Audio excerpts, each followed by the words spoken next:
Class 12 के सारे बच्चे आज चैप्टर नंबर 2 में लास्ट 2 क्वेश्चंस और ऑब्जेक्टिव करने जा रहे हैं। ठीक है, और ये थोड़े से इंपॉर्टेंट क्वेश्चंस हैं और ऑब्जेक्टिव भी हम इस वीडियो में कवर करने की कोशिश करेंगे। वैज्ञानिक प्रबंध की तकनीकें, मैंने आपको पिछले वीडियो में वैज्ञानिक प्रबंध के बारे में बताने की कोशिश की थी। ठीक है, तो वैज्ञानिक प्रबंध की तकनीकों से आशय उन विधियों से है जिन्हें अपनाकर वैज्ञानिक प्रबंध को प्रभावपूर्ण बनाया जा सकता है। ये तकनीकें मूल रूप से टेलर के वैज्ञानिक प्रबंध के सिद्धांतों को ही व्यापक रूप में प्रस्तुत करती है। मतलब प्रोफेसर टेलर ने जो सिद्धांत दिए हैं वो वैज्ञानिक सिद्धांत ही है। ठीक है, अब हम वैज्ञानिक प्रबंध की तकनीकें पढ़ रहे हैं। देखते हैं कौन कौन सी तकनीकें हैं। सबसे पहले विशिष्टीकरण है। वैज्ञानिक प्रबंध की तकनीक, पहली तकनीक विशिष्टीकरण है। अब विशिष्टीकरण क्या होता है? यह तकनीक हमें बताती है कि संपूर्ण कार्य को अनेक भागों में बांट देना चाहिए। यानी एक कार्य को अगर आप कई भागों में बांट दें तो कार्य विशिष्ट लोगों को मिलेगा। हर व्यक्ति अपने अपने हिसाब से अपना अपना कार्य संभालेगा और योग्यता और ज्ञान रखने वाले संबंधित व्यक्ति को वो कार्य सौंप देना चाहिए। ठीक है, यानी एक कार्य अगर आप कई भागों में बांट दे और प्रत्येक व्यक्ति को उसकी योग्यता के अनुसार कार्य दे दे तो कार्य आसानी से हो जाएगा और किसी को भी कोई प्रॉब्लम या कोई असुविधा नहीं होगी। दूसरा है कार्य का निर्धारण। टेलर का कहना था कि, ठीक है, अब टेलर महोदय क्या कह रहे हैं? टेलर का कहना था कि प्रत्येक श्रमिक के दैनिक कार्य का निर्धारण करना चाहिए। मतलब उसके कार्य के बारे में हमें पहले से निर्धारित कर लेना चाहिए। इस तकनीक के अनुसार कार्य प्रारंभ करने के पूर्व कार्य का सही अनुमान लगाया जा सके। यानी जब भी आप कोई कार्य शुरू करते हो उसके पहले उस कार्य का सही अनुमान लगा लेना चाहिए। ठीक है, कि वो कार्य कैसा होगा और किस तरीके से पूरा हो सकता है। ठीक है, उसके बाद एक सामान्य योग्यता का श्रमिक कितना कार्य कर सकता है इसका अनुमान लगाकर कार्य के प्रमाप निर्धारित किए जाए। मतलब एक श्रमिक को जो हम कार्य दे रहे हैं वो उसे कर सकता है या कितना कर सकता है, पहले उसका अनुमान लगा दे। प्रमाप निर्धारित कर दे। प्रमाप मतलब कितना अनुमान लगा दिया जाए। उदाहरण के लिए कार्य में कितना समय लगेगा, कार्य किसके द्वारा किया जाएगा, कार्य पर व्यय क्या होगा, कार्य करने में कौन कौन सी समस्या आएगी, इन सब का पूर्वानुमान पहले ही लगा लेना चाहिए ताकि हमें किसी भी कार्य के बारे में सोचने में कोई असुविधा ना हो। ताकि कार्य संपन्न होने पर हम किसी प्रकार का खेद प्रकट ना करें क्योंकि हम उसके बारे में पहले ही सोच लेते हैं। ठीक है, अब हम अगला पढ़ेंगे सीधे सीधे आपका प्रयोग और कार्यविधि अध्ययन। अब ये जो है 3 भागों में बटा हुआ है। ठीक है, सबसे पहले हम पढ़ेंगे समय अध्ययन। समय अध्ययन के अंतर्गत यह निश्चित किया जाता है कि किसी कार्य को पूरा करने में कितना समय लगेगा। ये इंपॉर्टेंट पॉइंट है आपका, किसी कार्य को पूरा करने में कितना समय लगेगा। इसमें प्रमापित या मानक समय कहा जाता है। मतलब अगर हमने सोचा कि ये काम 10 मिनट पे हुआ नहीं है, अभी होने वाला है, तो ये प्रमापित समय है। ठीक है, जिसका आशय किसी कार्य को पूरा करने में लगने वाला ऐसा समय है जो सामान्य परिस्थितियों में एक औसत श्रमिक को लगना चाहिए। प्रमापित समय का निर्धारण करने के लिए निम्न विधि को अपनाया जाता है। ठीक है, मतलब आप जो है प्रमापित समय का निर्धारण कर रहे हैं। प्रमापित समय का निर्धारण मतलब आप किसी भी कार्य में कितना समय लगेगा इसकी माप कर ले रहे हो। यानी आप सोच रहे हो कि काम कितने समय में हो जाएगा, आप एक पूर्वानुमान लगा रहे हो। इसे कहते हैं समय अध्ययन। औसत कार्य कुशलता वाले श्रमिकों का चयन, यानी आप ऐसे श्रमिकों का चयन करेंगे जिनकी कार्य कुशलता औसत हो, कार्य के लिए उचित हो। कार्य के लिए सामान्य परिस्थितियां उपलब्ध कराना, यानी उस कार्य के लिए जो भी परिस्थितियां होगी उन सबका एडजस्टमेंट करना। कार्य को कई भागों में बांट देना। स्टॉप वॉच का प्रयोग करना, देखे होंगे आपने घड़ी, स्टॉप वॉच। कार्य को अनेक बार करवाना, औसत समय की गणना करना, बार बार कार्य करने से थकान के समायोजन का करना। उक्त विधि से निकाले गए समय को प्रमापित समय कहते हैं। यानी इन सब प्रैक्टिकल्स को करने के बाद जो समय आएगा वो आपका प्रमापित समय है। श्रमिकों से अपेक्षा की जाती है कि उनके द्वारा प्रमापित समय में ही कार्य संपन्न कर लिया जाए, यानी आप एक समय निश्चित कर दोगे। ठीक है, इन सब पद्धतियों के द्वारा एक समय निश्चित कर लिया जाएगा और वो प्रमापित समय रहेगा और श्रमिकों को बता दिया जाएगा कि भैया ये आपका प्रमापित समय है, आपको इसी में काम करना है। ठीक है, और ये प्रमापित समय हमने कई सारे एक्सपेरिमेंट से निकाला है। ठीक है, फिर आता है गति अध्ययन। गति अध्ययन के अंतर्गत श्रमिकों को मशीनों द्वारा कार्य के दौरान की जाने वाली हरकतों का गहराई से अध्ययन कराया जाता है। मतलब मशीनों पर जो कार्य किए जाते हैं उससे श्रमिकों को गहराई से अध्ययन कराया जाता है। वस्तुओं को उठाने, रखने, पकड़ने, दबाने, घुमाने, जोड़ने आदि के लिए की गई हरकतों को इसमें अध्ययन किया जाता है। मतलब मशीनें ये सारी चीजों के लिए कौन कौन सी हरकतें करती है, इस पे ध्यान दिया जाता है। इसमें से उन क्रियाओं हरकतों को समाप्त करने का प्रयास किया जाता है जो अनावश्यक होती है। ठीक है, मशीनों द्वारा किया गया अध्ययन गति अध्ययन कहलाता है। इसे न्यूनतम करने का प्रयास किया जाता है और मशीनें जो काम है, मतलब मशीनों पर जो श्रमिक कार्य कर रहे हैं, ठीक है, उनके द्वारा वस्तुएं उठाना, रखना, पकड़ना, दबाना, घुमाना, इन सब हरकतों को नोटिस किया जाता है गति अध्ययन में। और इसमें जो अनावश्यक हरकतें होती है उससे कम करने का या दूर करने का प्रयास किया जाता है। इससे श्रमिकों की कार्यकुशलता में वृद्धि होती है। ठीक है, और तीसरा जो आता है वो होता है आपका थकान अध्ययन। ठीक है, लेकिन इसकी कोई इतनी खास जरूरत नहीं है, फिर भी हम पढ़ लेते हैं। यदि श्रमिक लगातार कार्य करता है तो उसे शारीरिक और मानसिक थकान आने लगती है। थकान का श्रमिक की कार्यकुशलता पर विपरीत प्रभाव पड़ता है। टेलर ने अपने अध्ययन द्वारा यह निष्कर्ष किया है कि श्रमिक जल्दी क्यों थक जाता है। उन्होंने यह भी सिद्ध किया है कि एक निश्चित समय के पश्चात उसे आराम देना चाहिए। टेलर महोदय कहते हैं कि श्रमिक को निश्चित समय के बाद आराम देना चाहिए। इसी के साथ यह भी स्पष्ट किया है कि एक जैसे ही काम में निरस्ता आती है, मतलब वो काम के प्रति बोर हो जाता है, तो कार्य बदल कर भी दिए जाना चाहिए, उससे कोई दूसरा काम दे देना चाहिए। ठीक है, और कार्य स्वच्छ और हवादार नहीं है तो इससे भी श्रमिक को थकान होने लगती है। ठीक है, टेलर के इस प्रयोग के अनुसार थकान उत्पन्न करने वाले विभिन्न घटकों का पता लगाकर उसे दूर किया जाना चाहिए। ठीक है, अगला अध्ययन आता है कार्यविधि अध्ययन। कार्यविधि के अंतर्गत मशीन, औजार, कच्चा माल, तैयार माल, श्रमिक आदि के उचित व्यवस्थापन का अध्ययन किया जाता है। मतलब आपकी फैक्ट्री में जो मशीनें हैं, जो औजार है, कच्चा माल है, तैयार माल है, श्रमिक कार्य करने हैं, उनकी व्यवस्था किस प्रकार की गई है इसका अध्ययन किया जाता है। जैसे स्टोर्स जहाँ कच्चा माल रखा है, उत्पादन स्थल से कितनी दूरी पर होना चाहिए, इन सब चीजों का इसमें अध्ययन किया जाता है। ठीक है, अब हम एक सबसे इंपॉर्टेंट क्वेश्चन पढ़ने जा रहे हैं।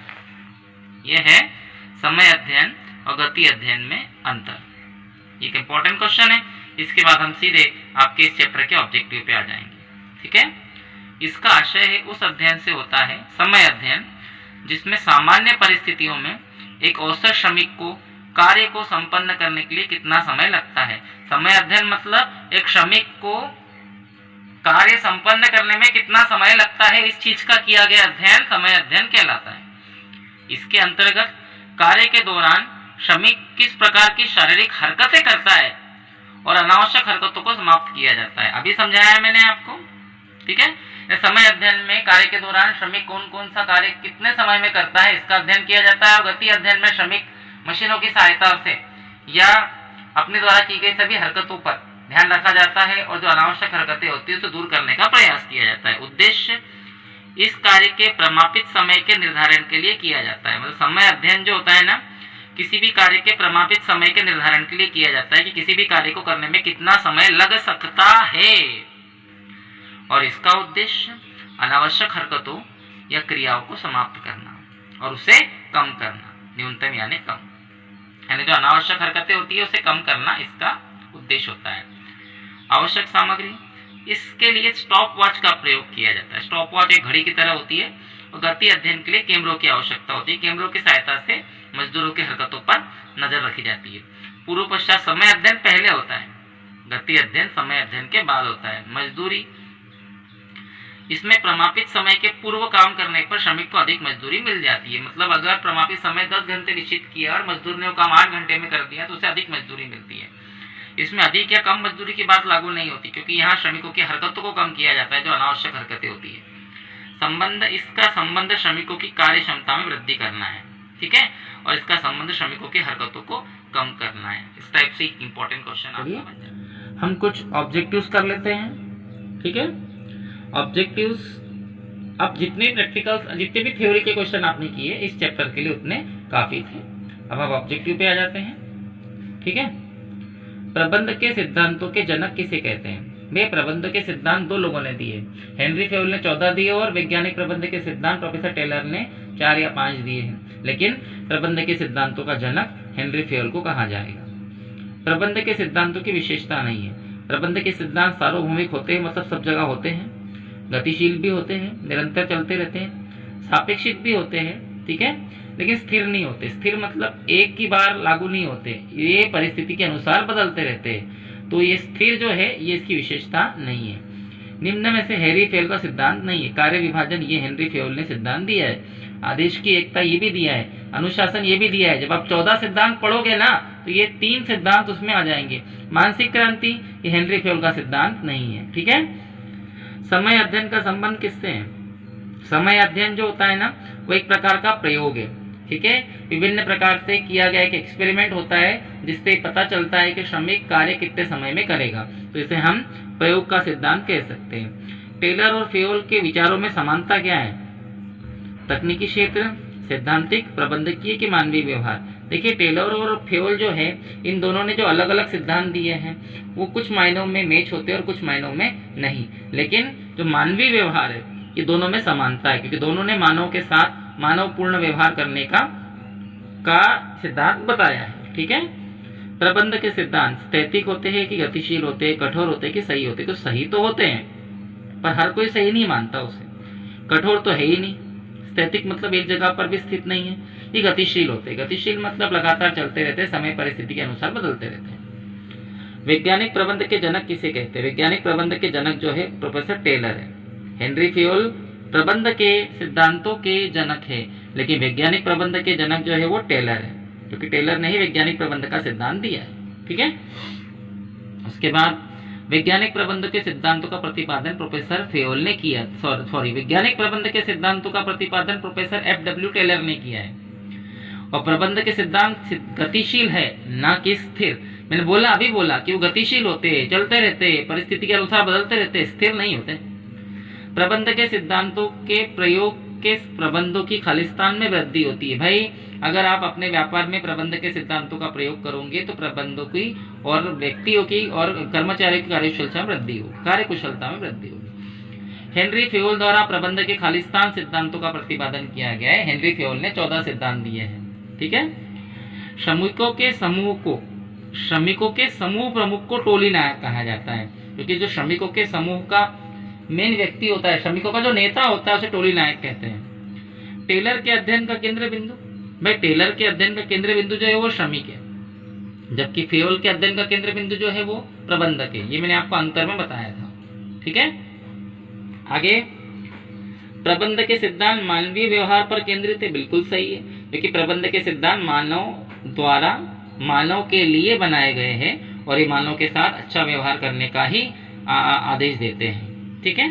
हेनरी फेयोल ने वैज्ञानिक प्रबंध के सिद्धांतों का प्रतिपादन किया, बिल्कुल गलत है।